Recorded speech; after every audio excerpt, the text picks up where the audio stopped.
नमस्कार, मी सागर जोशी. TV9 मराठीमध्ये आपलं स्वागत.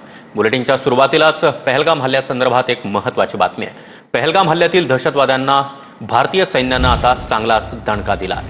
आतापर्यंत एकूण 9 दहशतवाद्यांची घरं उद्ध्वस्त करण्यात आली आहेत. कुपवाडा, पुलवामा, त्राल, बिजबेहरा आणि शोपियान या भागामध्ये सैन्य दलाकडून मोठी कारवाई करण्यात आली आहे.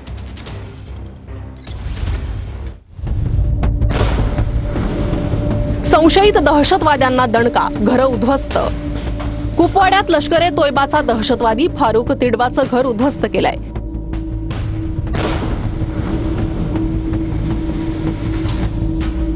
शोपियान भागातील सक्रिय दहशतवादी अदनान शफीचं घर उद्ध्वस्त केलंय. 1 वर्षापूर्वी अदनान शफी दहशतवादी गटात सहभागी होता.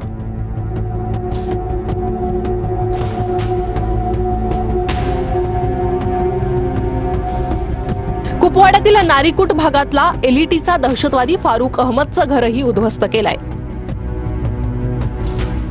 दरमदोरा भागात सक्रिय दहशतवादी अमीर नझीरचं घर उद्ध्वस्त केलंय.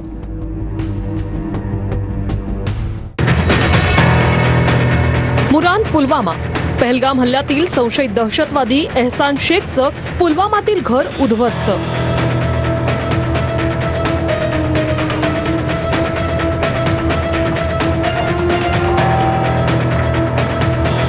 मतलहामा, कुलगाम. दहशतवादी जाकीर अहमद गनीच्या घरावर कारवाई. 2023 पासून दहशतवादी कारवायांमध्ये सक्रिय.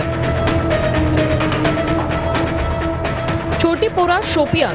दहशतवादी शाहिद अहमदचं घर उद्ध्वस्त. त्राल, पुलवामा. दहशतवादी आसिफ शेखच्या घरावर कारवाई. 2018 पासून दहशतवादी संघटनांसोबत काम.